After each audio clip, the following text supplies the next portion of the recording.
বাঙালি হিন্দুর সংখ্যা ছিল ৪৯%। শেষ আদমশুমারি অনুযায়ী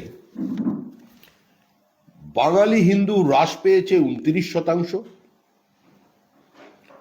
এখন ভারতবর্ষর এবং বাংলাদেশ মিলিয়ে বাঙালি হিন্দু যে জনসংখ্যা তার মধ্যে সেটা ২০%, অর্থাৎ ৪৯ থেকে আমরা ২০-তে পৌঁছে গেছি।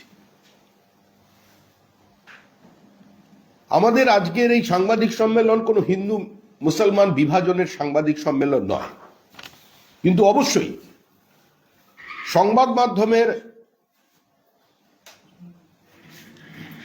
মধ্যে দিয়ে আমরা আম বাঙালি জনতার কাছে, সমস্ত হিন্দু বাঙালি জনতার কাছে এই কথাটি পৌঁছতে চাই, কারণ এই সময় খুব একটা সুখের সময় নয়, এই সময় আনন্দের সময় নয়। কারণ আরেকটা নতুন বিপদ আমাদের দরজায় কড়া নাড়া শুরু করেছে। শুধু হুমায়ুন কবির নন, শুধু হাম দো হামারা দো নয়, হামারা ছে সিদ্দিকুল্লাহ চৌধুরী নন, শুধুমাত্র ৫ লাখ ধর্মান্ধ মৌলবাদী নয়, স্বয়ং কলকাতা মহানগরের যিনি মহানাগরিক, জন্মসূত্রে তিনি পশ্চিমবঙ্গের হলেও তিনিও কিন্তু দুপুরুষের আগের বহিরাগত। ভারতবর্ষের আইন অনুযায়ী যে ত্রিধারা সূত্র আছে, যে স্থানীয় ভাষার নাম প্রথমে রাখতে হবে, তারপরে ইংরেজি এবং তারপরে হিন্দি থাকবে।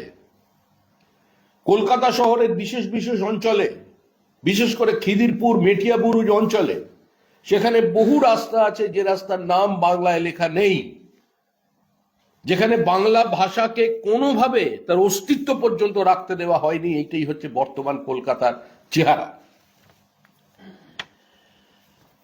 বাংলা সভ্যতা সংস্কৃতি, বাঙালি হিন্দুদের অবদান, ওপার বাংলায় যারা হিন্দু ছিলেন, যারা পরিস্থিতির বাধ্যবাধকতায় নিজেদের ধর্ম রক্ষার তাগিদে, নিজেদের জীবন রক্ষার তাগিদে, নিজেদের অস্তিত্বকে টিকিয়ে রাখতে, পরবর্তী প্রজন্মের স্বার্থে এবং নিজেদের বাড়ির নারীদের সম্ভ্রম রক্ষা করতে ওপার বাংলা থেকে এপার বাংলায় চলে এসেছিলেন।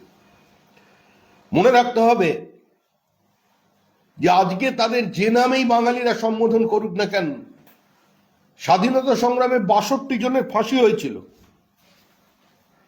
সেই ৬২ জনের মধ্যে ৪১ জন ছিলেন বর্তমান যে বাংলাদেশ, যেটাকে আমরা বাংলাদেশ বানিয়েছি, সেই পূর্ববঙ্গের বাসিন্দা। স্বাধীনতা আন্দোলনে ওপার বাংলার মানুষকে ভুলে গেলে চলবে না। বাঙালির আত্মমর্যাদা ছিল। এই মহাবিশ্বের অর্ধেক কণার নাম যার নামে সেই সত্যেন বোস, তিনি একজন বাঙালি ছিলেন। আমাদের যে কোনো বিজ্ঞানের ভিত্তিপ্রস্তরের কথা যদি আমরা চিন্তা করি, প্রাণের সন্ধান এবং প্রাণের সঞ্চার নিয়ে আজকে যে গবেষণাই করুক না কেন, মেঘনাথ শাহকে আজকের দিনে অস্বীকার করা যাবে না। আজকেও তিনি প্রাসঙ্গিক, তিনিও একজন বাঙালি ছিলেন। বাঙালি সাহস ছিল। সূর্য সেনকে যিনি ধরিয়ে দিয়েছিলেন তার নিকট আত্মীয় নেত্র সেন। সূর্য সেনের গ্রেপ্তারির পর নেত্র সেনের স্ত্রীর সামনে নেত্র সেনকে গিয়ে বিপ্লবীরা খুন করে। ব্রিটিশ শত চেষ্টা করবার পরেও নেত্র সেনের কাছ থেকে, স্ত্রীর কাছ থেকে কিন্তু প্রকৃত অপরাধী কারা, কারা তার স্বামীকে হত্যা করেছে, সেই বিপ্লবীর নাম উদ্ধার করা যায়নি। কিন্তু বাঙালি কি করতে পারেনি? আমরা হিন্দু বাঙালিরা আমরা ব্যর্থ কোথায়? যেটা আজকের পৃথিবীতে বা আজকের মানুষজন, আজকের প্রগতিশীলতা আমাদের ব্যর্থ বলে মনে করছে, আমরা পাশের বাড়ির বন্ধুর স্ত্রীকে নিজের স্ত্রী বানাতে পারিনি। আমরা পাশের বাড়ির তরুণী, পাশের বাড়ির কিশোরীটাকে আমরা ধর্ষণ করতে পারিনি। আমরা অন্য কোনো সম্প্রদায়ের মহিলার থাই পর্যন্ত কেটে ১৯৪৬ সালে মধ্য কলকাতার মাংসর দোকানে ঝুলিয়ে রাখতে পারিনি। এইটা কি হিন্দু বাঙালিদের অপরাধ? যাকে কথা শুনতে হবে যে আমাদের এখানে আমরা মেজরিটি হব একদিন, বলবেন কলকাতার মেয়র, আমরা কি এতটাই, আমাদের খাদ্য তেজ কি শেষ হয়ে গেছে? আমরা কি নিবীর্য হয়ে গেছি? আমাদের কি তলোয়ার, আমাদের কি কোনো অস্ত্র ধারণের ক্ষমতা নেই, আত্মরক্ষার ক্ষমতা নেই? যে একজন বলবে যে 30% আমি কেটে ভাগীরথীর জলে ভাসিয়ে দেবো, তারপরেও সে পশ্চিমবঙ্গে বুক ফুলিয়ে রাজনীতি করবে আর সংবাদ মাধ্যমে তাকে নিয়ে আলোচনা চলবে? কতদিন এই মৃত্যু নিয়ে হোলি খেলা চলবে? যে ভাষায় বাংলাদেশে কথা বলা হচ্ছে সেই ভাষা পশ্চিমবঙ্গের মাটিতে ব্যবহার করা হচ্ছে। 1946 সালের অবস্থায়, সুরাবর্দির অবস্থায়, যে স্বপ্ন সুরাবর্দির ছিল স্বাধীন বাংলা, গ্রেটার বেঙ্গল, আজকে সেই স্বপ্নকে বাস্তবায়িত করবার জন্য নেতৃত্ব দিচ্ছেন ফিরহাদ হাকিম, যিনি কলকাতার এই মুহূর্তে মহানাগরিক এবং একজন মন্ত্রী। অনেকে বলছেন এটা দুর্ভাগ্যজনক, অনেকে বলছেন যে তিনি হয়তো না বুঝে কথাটা বলেছেন, কিন্তু এটা তো একটা ধারাবাহিকতা আছে। প্রথমে মিনি পাকিস্তান, তারপরে দুর্ভাগা তত্ত্ব, তারপরে বলছেন সংখ্যাগরিষ্ঠ হয়ে যাব। ক্যালকাটা হাইকোর্টে কজন মুসলিম জাজ আছে এটা পশ্চিমবঙ্গের বাঙালিরা চিন্তা করবে? বিচার ব্যবস্থার মধ্যেও ধর্মান্ধতা, বিচার ব্যবস্থার মধ্যেও হিন্দু মুসলমান ভাগ। আমরা এর আগে অবশ্য তৃণমূলের থেকে শুনেছিলাম মুসলমানদের জন্য একটা আলাদা হসপিটাল তৈরি হবে। আমি জানি না ওখানে কোনো নতুন ধরনের ব্লাডের গ্রুপের টেস্ট হবে কিনা, যে হিন্দুর রক্ত মুসলমান নেবে না মুসলমানের রক্ত হিন্দু নেবেন, এটা আমরা শুনেছিলাম। তবে সম্ভবত মুখ্যমন্ত্রী সেই ভুল সংশোধন করে নিয়েছিলেন। কিন্তু আজ এটা কার ইন্ধনে হচ্ছে? এটা কি ভোট ব্যাংক পলিটিক্স, না মুখ্যমন্ত্রী কে অস্তিত্বকে চ্যালেঞ্জ করা হচ্ছে, না মুখ্যমন্ত্রী ট্যাসিট সাপোর্ট আছে, না হলে অন্য কোন শক্তি ববি হাকিমকে দিয়ে স্টেটমেন্ট প্লান্ট করাচ্ছে? আজকে তো এটা বাঙালিদের চিন্তা করতে হবে। নেতাজি সুভাষচন্দ্র বোস দেশবন্ধুর পরে চেয়ারে যিনি বসেছেন, এটা দুর্ভাগ্য পশ্চিমবঙ্গের যে তার মুখ থেকে আজকে এই ভাষা পশ্চিমবঙ্গের বাঙালিরা শুনতে পাচ্ছেন। আজকে এই যে বিভাজনের রাজনীতি চূড়ান্ত সর্বনাশের দিকে নিয়ে যাচ্ছে পশ্চিমবঙ্গকে, আজকে তা নিয়ে সচেতন হতে হবে। আমি কাল কমরেড সুজন চক্রবর্তীর বক্তব্য শুনছিলাম। ফিরহাদ হাকিমের বক্তব্যের প্রসঙ্গ টেনে হঠাৎ আরএসএস কে টেনে আনলেন। কোথায় কোন দেশ ভাগের কথা আরএসএস বলেছে? আমরা অখণ্ড ভারতবর্ষের স্বপ্ন দেখেছি, এখনো মনে করি ভারতবর্ষ একদিন অখণ্ড হবে। আমরা জাতীয় সঙ্গীত গেয়ে চলেছি প্রতিনিয়ত, পাঞ্জাব ও সিন্ধু, গুজরাট ও মারাঠা, দ্রাবিড় উৎকল বঙ্গ। পাঞ্জাবের অর্ধেকটা নেই, বাংলার অর্ধেকটা নেই, সিন্ধুর গোটাটাই নেই, কিন্তু আমাদের বুকে একবারও ব্যথা লাগছে না। এরপরে বাংলাটা চলে যাবে। আমরা এখানে 30%, সারা দেশে আমরা 17%। ইনশাল্লাহ যদি চায় এবং আল্লাহ যদি চান, তাহলে এখন একদিন আমরা এখানে মেজরিটি হয়ে যাব। এরা সংবিধানের শপথ নিয়ে একথা বলতে পারে? যিনি মন্ত্রী হয়েছেন তিনি আজকে বিবৃতি দিচ্ছেন, অর্থাৎ যতক্ষণ 30% ততক্ষণ ভারতের সংবিধান, যতক্ষণ 30% ততক্ষণ ভারতবর্ষের সংবিধান, আর যখন 40% হয়ে যাবে তখন শরিয়ত। যে অবস্থা আজকে বাংলাদেশে হয়েছে, নিরবিচ্ছিন্নভাবে হিন্দুদের উপর অত্যাচার চলেছে। কোথায় ছিল প্রমোদ দাশগুপ্তর বাড়ি? কোথায় ছিল জ্যোতিবাবুর বাড়ি, শৈলেন দাশগুপ্তর বাড়ি? কোথায় ছিল রবীন্দ্র দেব, গৌতম দেবেদের বাড়ি? কোথায় ছিল সৌগত রায়ের বাড়ি? কোথায় কোথায় এই ধর্মনিরপেক্ষ মানুষজনেরা ছিলেন? ওপার বাংলায় মার্ক্সবাদ চলেনি, গান্ধীবাদ চলেনি, একাত্ম মানববাদ চলেনি, একই বৃন্তে দুটি কুসুম চলেনি, হিন্দু না ওরা মুসলিম ওই জিজ্ঞাসা কোন চলেনি। মিলনের পদযাত্রা করতে করতে আমরা হেরে গিয়েছিলাম 47 সালের 15ই আগস্টে। আজকে সেই জায়গা থেকে আমাদের নতুন করে চিন্তা করতে হবে। গোটা ধর্মতলা দখল, সল্টলেকের মধ্যে রোহিঙ্গাদের আশ্রয়স্থল, কমিশনারেটের পেছনে পর্যন্ত অনুপ্রবেশকারীরা, সল্টলেকের মতো একটা স্যাটেলাইট প্ল্যান্ট সিটি, সেখানে মসজিদ তৈরি হয়ে যাচ্ছে। এখানে কেউ কোনো প্রতিবাদ করছেন না, কেউ এগিয়ে আসছেন না। যারা বুদ্ধিজীবী, যারা প্রগতিশীল, কোথায় প্রতিবাদ? ওপার বাংলায় যে রাজনৈতিক ব্যক্তিত্ব প্রথম খুললেন তিনি ওখানকার বাংলাদেশ কমিউনিস্ট পার্টির নেতা, তার সঙ্গে তো কোনো শেখ হাসিনা কিংবা বিএনপির তাদের ওই ধর্মান্ধ কোনো ব্যাপার স্যাপারের কোনো সম্পর্ক ছিল না। মার্ক্সবাদীরা তো ধর্ম মানেন না, কিন্তু প্রথম প্রাণ দিতে হলো তাকে, কারণ তিনি হয়তো এই মৌলবাদীদের বিরুদ্ধাচরণ করেছিলেন। আর দুর্ভাগ্য তার থেকেও বড় এটা, আন্তর্জাতিকতাবাদী যারা আছেন, গোটা বিশ্বটা যাদের দেশ, কোন ভূখণ্ড যাদের আলাদা করে রাখতে পারেনি, সেই কমিউনিস্ট পার্টি এখন মার্কসিস্ট, তার যে নেতা আছেন মোহাম্মদ সেলিম, বা পরে যে নেতা হবেন, বা যারা তার চারপাশে আছেন, একজনও সেই কমিউনিস্টের মৃত্যুর জন্য পশ্চিমবঙ্গে এক ফোঁটা চোখের জল ফেললেন না, একবারের জন্য প্রতিবাদ করলেন না। উত্রাস বলছেন, উন্নাও বলছেন, হাতরাস বলছেন, কিন্তু সেখানে অপরাধীদের ধরা পড়ে। আপনারা যেটা দাবি করেন যে বানতলায় অনিতা দেওয়ান ধর্ষণ এবং খুনের ঘটনায় যারা অভিযুক্ত ছিল তাদের সিপিআইএম, তাদের অন্তত একটা ব্যবস্থা করেছে, প্রত্যেকে যাবজ্জীবন করে দিয়েছে। কিন্তু যারা এটা দাবি করেন তারা যে ঘটনাগুলো উল্লেখ করেন সেখানেও কিন্তু দোষীদের শাস্তি হয়, পুলিশ অফিসারের শাস্তি হয়, অপরাধীদের শাস্তি পেতে হয়। এই ভাষায় 46-এর পর কোনোদিন কথা বলা হয়নি। এই ভাষা তৃণমূল তৈরি করেছে। ফিরহাদ হাকিম বলছেন আমরা 33%, উনি আরো 3% বাড়িয়ে ফেলেছেন, কারণ বাংলাদেশ থেকে যত লোক ঢুকিয়েছে আর যত লিস্টে ভোটার লিস্টে নাম তুলে ফেলেছে তাতে এখন 27% নেই, 33%। 7% অপেক্ষা করতে হবে আপনাদের। আজকে বিজেপি মনে করতে পারেন সাম্প্রদায়িকতার কথা বলছেন, এই কথা আমরা ভারতবর্ষের দেশভাগের সময় থেকে আমরা যে কথা বলেছি, আমাদের অবস্থানে আমরা আজও অনড় আছি যে যতক্ষণ 30% ততক্ষণ ভারতের সংবিধান, আর যখনই 40% তখনই শরিয়ত। আজকে এই মৌলবাদের কাছে আত্মসমর্পণ হিন্দু বাঙালিরা যদি করতে চায়, অনিবার্য ধ্বংসের দিকে যদি এগিয়ে যেতে চায়, তাহলে অন্য কোনো কথা বলার নেই। কিন্তু এই ঘটনার তীব্র প্রতিবাদ হওয়া উচিত, এবং আমি মনে করি সারা ভারতবর্ষের হিন্দুরা হিন্দু বাঙালিদের স্বার্থে, বাংলাদেশি অত্যাচারের স্বার্থে যেমন হিন্দু ডায়াসপোরা আজকের প্রতিবাদ করছে, পৃথিবীর বিভিন্ন প্রান্তের মানুষজন যাতে এই বর্বর অত্যাচারের প্রতিবাদ করছে, যে ভাষায় বাংলাদেশে কথা বলা হচ্ছে সেই ভাষায় পশ্চিমবঙ্গে কথা বলা হচ্ছে। শেখ হাসিনার বিরুদ্ধাচরণ তারা করুন, যে কোনো ভাবে করতে পারুন, তাদের দেশের শাসক।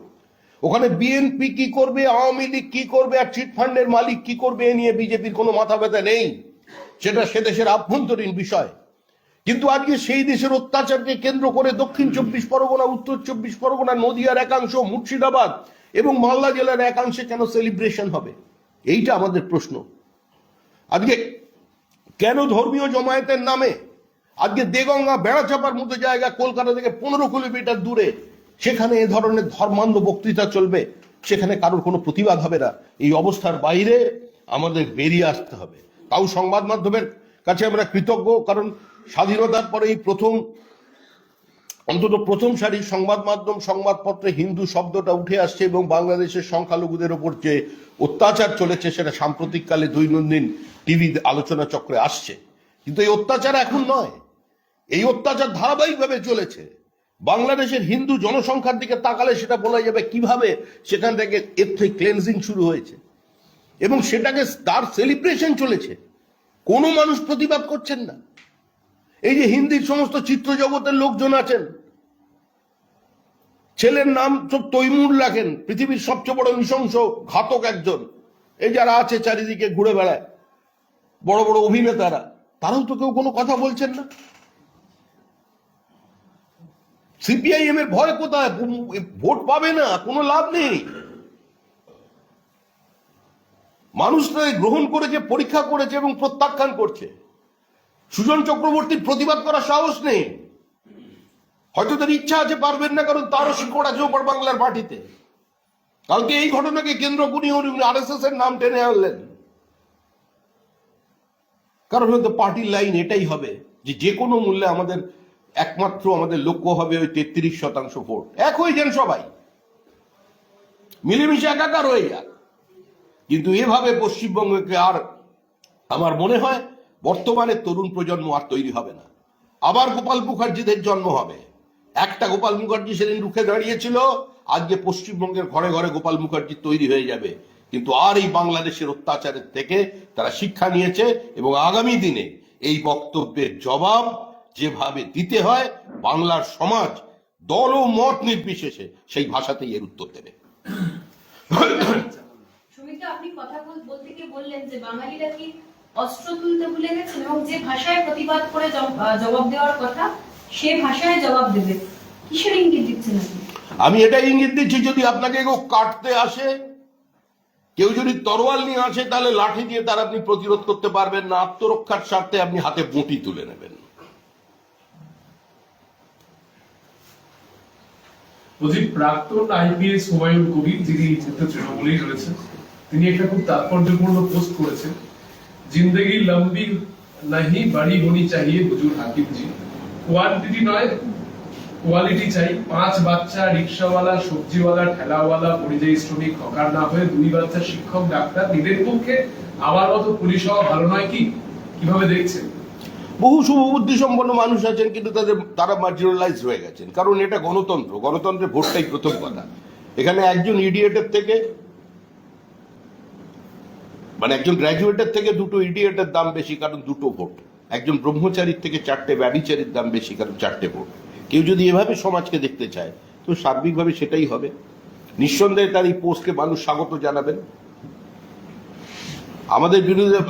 আমাদের বিরোধিতা তো কোনো, যেদিন গান্ধীজি এখানে খিলাফত আন্দোলনকে ভারতের জাতীয় আন্দোলনের সঙ্গে যুক্ত করেছিলেন, একমাত্র কংগ্রেস বাঙালি নেতার প্রতিবাদ করেছিলেন, তার নাম কাজী নজরুল ইসলাম। এবং তিনি বলেছিলেন যে এই খিলাফত আন্দোলনকে ভারতবর্ষের জাতীয় আন্দোলনের সঙ্গে যুক্ত করে আমরা ভারতের জাতীয় জনজীবনের যে রাজনীতি, সেখানে আমরা চিরকালের জন্য আমরা একটা বিভাজনকে বা একটা সাম্প্রদায়িকতাকে প্রতিষ্ঠা দিলাম। সেদিন তার কথার মূল্য কেউ দেয়নি। শ্রমিকদা, ববি হাকিমের এই বক্তব্যতে আপনাদের কি মনে হচ্ছে? এবার কি গ্রেটার বাংলাদেশের দিকে? না, আমরা তো পরিষ্কার বলছি এটা না আন্তর্জাতিক চক্রান্ত। যে স্বপ্ন সুরাবর্দী ছিল সেই স্বপ্ন সুরাবর্দী সম্পূর্ণ করতে পারেনি, ওটা ফিরহাদ হাকিম সম্পূর্ণ করবেন। উনি প্রথমে নিজের অবস্থানের মিনি পাকিস্তানের বিবৃতি দিয়ে বলেছেন যে এটা অনেকটা এরকম ভাবে মানুষ বলে। দ্বিতীয়বারে উনি যখন বললেন, আমি তখন ভাবলাম যে হয়তো একটা পরিস্থিতির তাগিদে ওইরকম লোকজন বন্ধ ঘরের মধ্যে বলে ফেলেছিলেন। কিন্তু কাল ক্যাটাগরিক্যালি উনি যেটা বলেছেন, সেটাতে আমি আবার বলছি যে আমাদের পার্টির অবস্থান এক, যে হুমায়ুন কবির, সৈফুদ্দিন, আমাদের মাফ করবেন, সিদ্দিকুল্লাহ চৌধুরী এবং ফিরহাদ হাকিম যে কথা বলেছেন, এই কথাটা পরিকল্পিতভাবে বলা হচ্ছে। তৃণমূলের পক্ষ থেকে বলানো হচ্ছে কিনা আমার জানেনি। আমি আবেদন করছি তৃণমূল কংগ্রেসের সমস্ত নেতা এবং সমস্ত কর্মীদের কাছে, এমনকি স্বয়ং মুখ্যমন্ত্রী শ্রদ্ধেয় মমতা বন্দ্যোপাধ্যায়ের কাছে, যে যেদিন 40% হয়ে যাবে সেদিন মমতা বন্দ্যোপাধ্যায়ের ছবিগুলো কিন্তু এরা পার্টি অফিস থেকে টেনে নামিয়ে দেবে। এই দিকে এগোচ্ছে। সুতরাং চ্যালেঞ্জ এটা মুখ্যমন্ত্রীকেও করছেন। আমি জানি না এটা তৃণমূলের আভ্যন্তরীণ কি সমীকরণ আছে। ফিরহাদ হাকিম আজকে বলেছেন, আমি সেকুলার ছিলাম, সেকুলার আছি, সেকুলার থাকবো। এবং তার মেয়ে, তিনি ব্যাখ্যা দিয়ে বলেছেন, আমার বাবা সকলেই সমান, এইটুকুই বোঝাতে চেয়েছিলেন। আমরা এই প্রশ্নের কোনো উত্তর দিতে চাই না। একজন সচেতন রাজনৈতিক কর্মী, যার এন্ট্রিটা রাজনীতিতে ল্যাটারাল হয়নি, যিনি একদম ছাত্রাবস্থা থেকে রাজনীতি করেছেন, টিকিট না দেওয়ার জন্য মুখ্যমন্ত্রীর বাড়িতে গিয়ে পর্যন্ত বিক্ষোভ দেখিয়ে টিকিট ছিনিয়ে নিয়ে চলে এসছেন, সেই মানে প্রবল প্রতাপশালী ফিরহাদ হাকিমের স্লিপ অফ টাং কিংবা বোঝানোর ভুল, এরকম কেউ দুগ্ধপোষ্য শিশু নয় যে কথাটি বোঝেনি। উনি যেটা বুঝেছেন, উনি যেটা বলতে চেয়েছেন, সেটাই ওনার মনের কথা। উনি যেটা বলেছেন সেটা ওর মস্তিষ্ক প্রসূত নয়, হৃদয় থেকে উৎসারিত। ইউনিসপন্থী নেতা আসাদুজ্জামান ফুয়াদ তিনি বলছেন, ইসকনের অশান্তির জন্য ভারতের তৎপরতা দায়ী। প্রায় 1,500 একরের ওখানে সব মৌলবাদী, অশিক্ষিত, মূর্খ সমস্ত লোকজন বসে আছে। কে কার পন্থী কেউ জানে না, কে চিটফান্ড মালিক পন্থী, কে বিএনএ পন্থী, কে আওয়ামী লীগ। ওরা দিনের শেষে সবাই মৌলবাদী। টোটাল তালিবানাইজেশন হয়ে গেছে। যে অত্যাচার আফগানিস্তানে পর্যন্ত হয়নি, সেই অত্যাচার আগে বাংলাদেশে হচ্ছে। আফগানিস্তানের অত্যাচার এই মাত্রায় পৌঁছয়নি। আফগানিস্তান কিছু সৌধকে দখল করেছিল। আফগানিস্তান কাউকে জোর করে হয়তো স্কুল থেকে সরিয়ে দিয়েছে, খেলার মাঠ বন্ধ করে দিয়েছে, মহিলাদের বাড়ি থেকে বেরোনো বন্ধ করে দিয়েছে, বোরখা পরিয়ে দিয়েছে। কিন্তু আফগানিস্তানে এইভাবে অন্য ধর্মাবলম্বীদের জোর করে তুলে নিয়ে গিয়ে বিয়ে, গণধর্ষণ, কিশোরীদের ধর্মান্তকরণ, তাদের কলমা পড়ানো, সমস্ত লাইব্রেরি ভেঙে দেওয়া, এই অত্যাচার আফগানিস্তানে হয়নি আজকে যেটা বাংলাদেশ দেখাচ্ছে। ভারতের অবদান কি বাংলাদেশ ভুলে যাচ্ছে? হ্যাঁ, ভারতের যে অবদান মুক্তিযুদ্ধে বাঙালিদের যে বলার তো বিষয় নয়, আবার বাঙালি শব্দকে টেনে আনবেন না। এই মীনাক্ষী চৌধুরী অনেকদিন আগে বলে গেছেন, আজকে তিনি কতটা প্রাসঙ্গিক, আজকে তিনি জীবিত অবস্থায় দেখে যেতে পারলেন না, দেখে যেতে পারলে হয়তো দেখতে পারতেন তার ভবিষ্যৎবাণীটা সঠিক ছিল। ওটা কোনো বাংলা ভাষার আন্দোলন ছিল না, দুটো মোল্লাতন্ত্রের লড়াই ছিল কে ক্ষমতা দখল করবে। বাংলা ভাষাটা শুধুমাত্র একটা ওই মৌখিক বলার জন্য ওইটুকুনি ঠিক আছে। কোথায় গেলেন? এখান থেকে যারা কবিতা পড়তে যেতেন ওপারে আর নিয়ম করে প্রতি বছর উপনৌকন নিয়ে আসতেন, এপার বাংলা ওপার বাংলা এক, যারা একসঙ্গে যৌথ উদ্যোগে সিনেমা করতেন, কোথায়? প্রসেনজিৎ আমাদের যিনি নায়ক আছেন তো খুব ভালো এদিক ওদিকে করেন, ভালো ভালো সিনেমা করেছেন, কোথায় গেলেন? একদা বামপন্থী ছাত্রনেতা ছিলেন, পরবর্তীকালে আমাদের পরিচালক হয়েছেন, পরবর্তীকালে আমাদের গৌতম ঘোষ। গৌতম বাবু এত ছবি করলেন, এত প্রতিভাবান পরিচালক, গৌতম বাবু চুপ কেন? প্রতিবাদ করুন। প্রতিবাদ কোথায় গেল? উনি তো বাংলাদেশের সঙ্গে যৌথ উদ্যোগে সিনেমা টিনেমা করেছেন অনেক। চঞ্চল চৌধুরী, এত পৃথিবী বিখ্যাত নাম চঞ্চল চৌধুরী, বাংলাদেশের হৃদয় সম্রাট। আমাদের এখানে এত ফলোয়ার, আজকে সম্পূর্ণ গৃহবন্দী জীবন সংশয়ের অবস্থা। বাংলাদেশের অন্যান্য নায়ক নায়িকাদের নাম আর আমি বলে তাদের ব্যক্ত করতে চাই না, বা যারা এদিকে এসে কোনোভাবে আশ্রয় নিয়ে কোনো জায়গায় আছেন তারা ভালো থাকুন, সুখে থাকুন। আওয়ামী লীগ কেন আজকে বাংলায় আশ্রয় নিয়েছে? আমরা যখন বলতাম, যারা বলতেন যে অনুপ্রবেশ আর অনুপ্রবেশকারী তো দুজনই, বাংলাদেশ থেকে ঢুকলেই অনুপ্রবেশকারী। আজকে তো বোঝা যাচ্ছে কারা অনুপ্রবেশকারী। রোহিঙ্গাদের ডেকে এনেছিলেন শেখ হাসিনা, জবাবে কি বানিয়ে দিয়েছে কক্সবাজারকে। আরে ওপার বাংলায় তো কোনো মুসলমানের মেয়েকে জোর করে তুলে নিয়ে গিয়ে হিন্দু বানানো হচ্ছে না, তাদের মসজিদগুলো তো ভেঙে দেওয়া হচ্ছে না। তারা কেন এপার বাংলায় আসবে? তারা তো বলেছিল এটা অপবিত্র ভূমি, যুদ্ধভূমি, এদেশে আমরা থাকবো না, আমাদের জন্য পৃথক হোমল্যান্ড পাকিস্তান দরকার আছে। তাদের জন্য তো দেশ ভাগ হয়েছে। তারা আবার এদেশে নতুন করে আসবেন কেন? আর তাদের নাম ভোটার লিস্টে উঠবে কেন? 33% বানিয়ে দিল তৃণমূল কংগ্রেস, 27%কে রাতারাতি ভোটার লিস্টে নাম ঢুকিয়ে আধার কার্ড পাইয়ে দিয়ে, আর সেটাকে আবার সদর্পে বলছেন ফিরাদ হাকিম। 2011 জনগণনা, তারপরে কোথা থেকে গণনা করলো তৃণমূল জানি না, 33% বানিয়ে দিল। মানে এত লোক ঢুকিয়েছে উত্তর 24 পরগনার, দক্ষিণ 24 পরগনার। গোটা ধর্মতলা দখল করে শান্তি পায়নি, এখন তো গড়িয়াহাট প্রায় দখলে। এবার আমি সচেতন হতে বলছি, হাতিবাগানের দিকে, উত্তর কলকাতার দিকে হাত বাড়িয়েছে, সল্ট লেকে ঢুকেছে, এদিক থেকে এগিয়ে আসছে, আস্তে আস্তে সমস্ত জমি কিনছে গান পয়েন্টে। আপনারা যে কামদুনি বলছেন, কামদুনির পাশে গিয়ে কৃষকদের সঙ্গে কথা বলুন, কি অবস্থায় কৃষকরা আছে। যাদের থেকে জমি নিয়ে মাছ চাষ করা হয় তারা নিয়মিত খাজনা পায় না। শুধু সন্দেশখালীর অত্যাচারের কথা মানুষ জেনেছে, সন্দেশখালীর বিভিন্ন ধরনের পোস্ট, কাউন্টার পোস্ট হয়েছে, আমি সেই বিতর্কে ঢুকতে চাই না। কিন্তু অত্যাচার শুধুমাত্র সন্দেশখালী ব্লক 2 এ হয়নি, সন্দেশখালীর ব্লক 1 এ মুসলমানদের পর্যন্ত জমি কেড়ে নেওয়া হয়েছে, শুধু হিন্দুর জমি নয়। দেগঙ্গার পর থেকে এদিকে বেলিয়াঘাটা পর্যন্ত, এবং আপনি রাজারহাট থেকে কামদুনি পর্যন্ত দুপাশের বিস্তীর্ণ এলাকার যে জমি হিন্দু মুসলমান নির্বিশেষে গান পয়েন্টে কম দামে কিনে নেওয়া হচ্ছে। শাসন থানার বিভিন্ন মৌজার জমি একজনের অন্য জনের নামে রেকর্ড হয়ে যাচ্ছে, সরাসরি তারপরে গিয়ে তার বাড়িতে থানার সঙ্গে সেটিং, থানা চালাচ্ছে একজন লোক। ওখানে নামটা কি মনে করতে পারছি না, একই রকম নাম মনে থাকে না, অল্প বয়সী ছেলে, তার সঙ্গে দেখা করতে গেলে 2000 টাকা দেয়। দেখা করলে 2000 টাকা দেয় সকালে বিকেলে। বিখ্যাত লোক, সামান্য বয়স, সে উঠে পড়েছে, সেই শাসন থানা চালায়। কি করবেন মুখ্যমন্ত্রী? মুখ্যমন্ত্রীর হাতে নেই, মুখ্যমন্ত্রীর হাতের বাইরে চলে গেছে। বাঘ যখন রক্তের স্বাদ পেয়ে যায়, সে তখন আর ঘাস খায় না, খাবে না এখন। সুমিতা, এখনো বহু পরিচালক রয়েছেন কলকাতায়, স্বনামধন্য প্রথম সারির পরিচালক, যারা বাংলাদেশ ইস্যুতে প্রশ্ন করা হলে তারা উত্তর দিচ্ছেন না, যারা এখনো বাংলাদেশের আর্টিস্টদের কাস্ট করছেন। কলকাতায় বাঙালি বহু অভিনেতা অভিনেত্রী রয়েছেন, তাহলে কি বাইরের থেকে আনা এই বিষয়কে আরো বেশি সচেতন হতে হবে বাংলাদেশের? না, বাংলাদেশের আমরা কারোর অভিনয় সত্তাকে, আমরা কোনো শিল্পী সত্তাকে, কোনো প্রতিভাকে, আমরা কোনো ধর্মের মোড়কে, উপাসনা পদ্ধতির মোড়কে আমরা রাঙিয়ে দিতে চাই না, বা তাদের বিচ্ছিন্ন করে দিতে চাই না। আমরা চাই এখনো, কিন্তু এই মুহূর্তে তাদের বয়কট করতে হবে। এই মুহূর্তে ওপার বাংলার যারা মুসলিম ধর্মাবলম্বী অভিনেতা অভিনেত্রী আছেন, তারা দাঁড়িয়ে বাংলার মাটিতে দাঁড়িয়ে প্রতিবাদ করুন, এই ঘৃণ্য হিন্দু অত্যাচারের বিরুদ্ধে কথা বলুন, তারপরে ছুটিকে নামান। আমি একেও বলবো অরূপ বিশ্বাস ওপার বাংলার মানুষ, প্রায় টলিউড তার পুরো নিয়ন্ত্রণে। উনি বিষয়টা দেখুন, শুধু খেলাধুলো দেখলে হবে না, এটা কোনো দেখতে হবে। ওনার তো অনেক বিধি নিষেধ আরোপ করেছিলেন, অনেকের তপন সিনহার পর্যন্ত শুটিং এখানে বন্ধ হয়ে গিয়েছিল।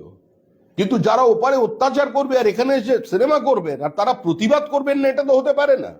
আমি তো নাম করে বলছি, গৌতম ঘোষের প্রতিবাদ কোথায় গেল?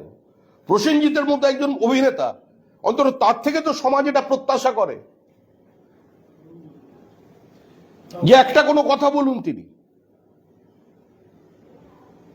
সকলের নাম বলা সম্ভব নয়, সকলের নাম বলছি না। অনেক অভিনেত্রী রয়েছেন যারা কলকাতাতে এখনো রয়েছেন, কিন্তু এখনো না না, কলকাতায় কেন থাকবেন না? উনি অভিনয় করতে এসছেন, কলকাতায় কেন থাকবেন না? কিন্তু উনি প্রতিবাদ করুন। জয়া হাসানের দর্শক তো হিন্দুরাও আছে ওপার বাংলার। উনি যদি জয়া হাসান না হয়ে জয়া ভাদুড়ি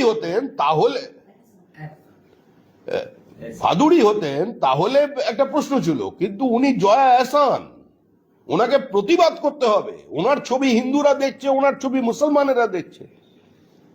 আমরা এই ঘৃণ্য রাজনীতি চাই না, কিন্তু শুধুমাত্র হিন্দু হয়ে জন্মানোটা কি অপরাধ? বাংলাদেশে জন্মানো অপরাধ, কিন্তু পশ্চিমবঙ্গে আমরা হিন্দু হয়ে জন্মাচ্ছি, এটা আমাদের অপরাধ।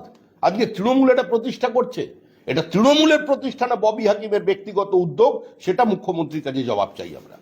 এটা তো মুখ্যমন্ত্রীকে অ্যাড্রেস করা উচিত এই ইস্যুকে। একটা পুরো জনসমাজকে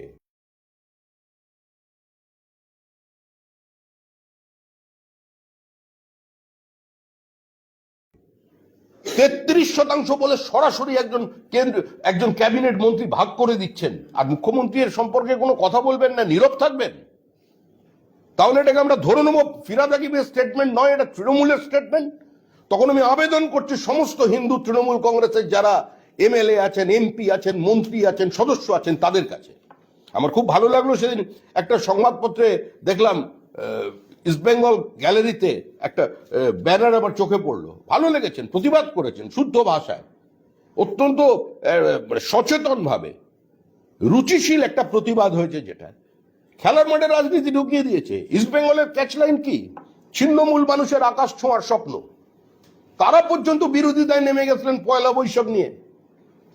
20 জুনের ইতিহাসকে মুখ্যমন্ত্রী ভুলিয়ে দিয়ে পয়লা বৈশাখের জন্মদিন কারণ করছেন, কারণ এই মৌলবাদীদের যে অত্যাচার ছিল সেটা ভুলিয়ে দেওয়ার জন্য। আবার সেটা প্রতিষ্ঠিত হয়ে গেল। শেষ।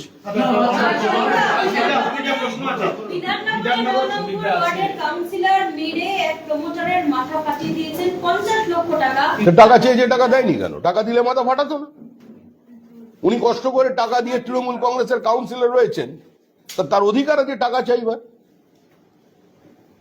টাকা চেয়েছে, টাকা দেয়নি, মেরেছে, মাথা ফাটিয়ে দিয়েছে। এটাই তো তৃণমূল।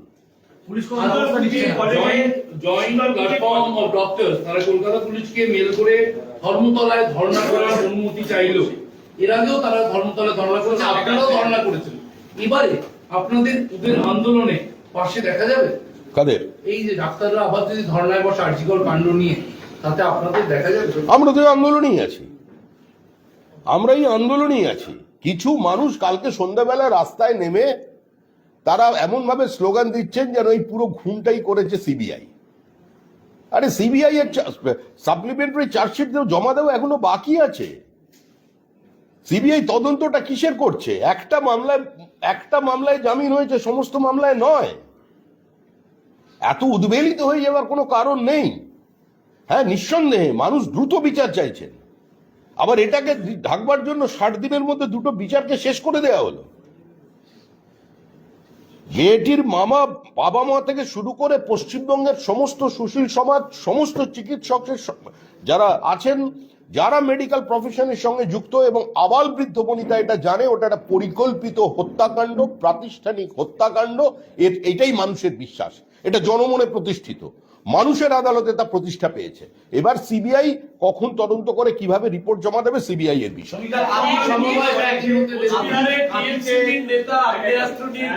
কোথায়?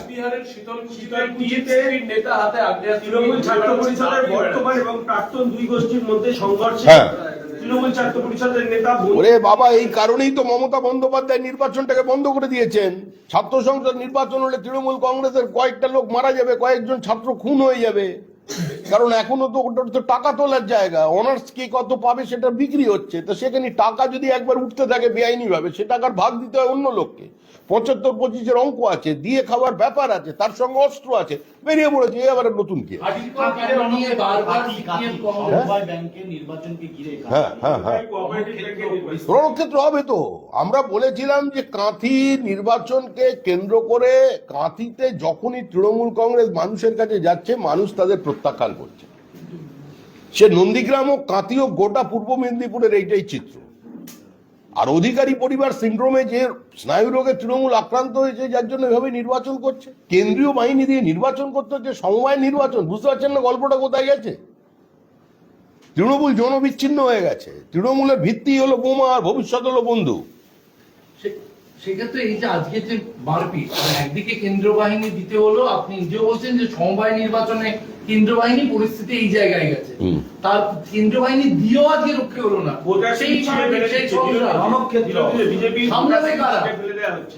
তো সেটাই তো তৃণমূল কংগ্রেসের তো এইটাই রাজনীতি। নির্বাচনটা তৃণমূল কংগ্রেসের চয়েস নয়, কম্পালশন। তৃণমূল কংগ্রেস কোনো নির্বাচন চায় না, সেজন্য সারা পশ্চিমবঙ্গে যেখানে যেখানে সরকার নির্বাচন বন্ধ করতে পারে বন্ধ করে দেখিয়ে দিয়েছে। কলেজ, স্কুল, বিশ্ববিদ্যালয়ে নির্বাচন নেই। কেন নেই? কারণ নির্বাচনের উপর তৃণমূলের আস্থা নেই। তো ওখানে ভোটার স্লিপ ছিঁড়বে। পঞ্চায়েতে প্রায় 4000-এর বেশি আমাদের মহিলা প্রার্থীর হাত থেকে সার্টিফিকেট টেনে নিয়ে ছিঁড়ে ফেলে দিয়েছে। একটার সময় 1100 ভোটে জিতছেন একজন নদিয়া জেলায়। তো একটার সময় 1100 ভোটে বিজেপি লিড আছে, গণনা শেষ, সেই মহিলাকে বসিয়ে রাখা হলো, রাত্রি 9:30-টার সময় জানিয়ে দেওয়া হলো পুনর্গণনায় তিনি 300 ভোটে হেরে গেছেন। এভাবেই তো পঞ্চায়েত নির্বাচন চলেছে, এখানেও সেটা হবে। রাজ্যে একের পর এক খুন, কিন্তু প্রতিবাদ করলে এমন শাস্তি যুদ্ধে কেউ ভাবতে পারেনি। সবজিওয়ালা তোলাবাজির প্রতিবাদ করছে, পেটে ছুরি গেঁথে দেওয়া হয়েছে, সেই সবজিওয়ালার পেটে ছুরি গেঁথে দেওয়া হয়েছে। এই রাজ্যেরই ঘটনা, কিভাবে দেখছেন? নিয়ন্ত্রণহীন সমাজ, সমাজ বিরোধীদের হাতে চলে গেছে পুরো প্রশাসন, কিচ্ছু করতে পারবেন না মুখ্যমন্ত্রী। যে মুখ্যমন্ত্রী সিপিআইএম এর অত্যাচারের বিরুদ্ধে, ক্যাডার রাজের বিরুদ্ধে, নির্বাচনকে প্রহসনে পরিণত করবার বিরুদ্ধে তিনি লড়াই করেছিলেন, রক্ত ঝরিয়েছিলেন, নিজের জীবনের ঝুঁকি নিয়ে বিভিন্ন জায়গায় ঝাঁপিয়ে পড়তেন, আজকে পরিণতি এটাই হলো যে সেদিনের সেই স্বপ্নের মেঘ বালিকা মানুষের চোখে যিনি হয়ে উঠেছিলেন, আজকে সম্পূর্ণভাবে সাজবাতির রূপকথা, শেষ গল্প। তিলোত্তমা দেব না, সেটিং হতে দেব না, একেবারে অধীর রঞ্জন চৌধুরী, মোহাম্মদ সেলিম, এসএফআই নেতৃত্ব, যুব কংগ্রেস সবাই এটাই তো পার্লামেন্টে বলছেন না কেন? এই কথাটা এটা বোঝা যাচ্ছে না। সেটিং যদি ওরা না চান, তাহলে এই কথাটা পার্লামেন্টের সামনে গিয়ে বলুন। পার্লামেন্ট পরিসরে প্রতিদিন যখন ধর্ণা দিচ্ছেন, ওই সময় দাঁড়িয়ে বলুন। কংগ্রেস এবং সিপিআইএম একসঙ্গে গলায় মালা নিয়ে দুজনে দাঁড়িয়ে পড়ুন, দাঁড়িয়ে পড়ে বলুন সেটিং হতে দেব না। অস্বস্তিকর অবস্থার মধ্যে আমাদের একমাত্র বাঙালি সিপিআইএম এর এমপি বিকাশ ভট্টাচার্য সংসদে আসেন, 15 মিনিট থেকে চলে যান, কারণ সামনে কংগ্রেস আর পিছনে তৃণমূল। উনি কি বলবেন? উঠলেই তো বলবেন ওনার বিরুদ্ধে। সবচেয়ে বেশি যে আক্রান্ত, সবচেয়ে বেশি যার বিরুদ্ধে ভাষা সন্ত্রাস হয়েছে, তার নাম হচ্ছে বিকাশ ভট্টাচার্য। তৃণমূল পিছন থেকে বসে আছে ঢালের মতো। তিনি বেশিক্ষণ থাকেন না, আসেন, অল্প কিছুক্ষণ বসেন, কফি খান, চলে যান। আচ্ছা, এক দেশ এক ভোট বিল নিয়ে কি এই মুহূর্তে দোটানা এই বিল পেশের ক্ষেত্রে? কারণ আজকে কোনো দোটানা নেই, বিজেপির কাছে কোনো হিডেন এজেন্ডা নেই। বিজেপি গাছের পিছন থেকে, পর্দার আড়াল থেকে, মশারির ভিতর থেকে কোনো কাজ করে না। যা হবে চোখে চোখ রেখে, মুখোশের আড়ালে নয়, মুখোমুখি। 370 ধারার বাতিল চাই, আমরা দীর্ঘদিন স্লোগান দিয়েছি, করে দেখিয়েছি। রাম মন্দির তৈরি হবে, হয়ে গেছে। আমরা বলে দিয়েছিলাম 1 নেশন 1 ট্যাক্স, জিএসটি নামিয়ে দেওয়া হয়েছে। এরপরে বলা হয়েছে 3 তালাক, এই আইন চলতে পারে না, বাতিল। এবার আপনি যেটা নিয়ে মাথা মারছেন ওটাও হবে। যেটার জন্য অপেক্ষা করছেন কমন সিভিল কোড বিল, সভ্য জগতে যেটা সভ্যতা যেটা চায় সেটাও হবে। সময় হয়ে যাবে, সময়ের অপেক্ষা। 1 মাস, 2 মাস, 3 মাস, 1 বছর, এই টেনিওরই হবে।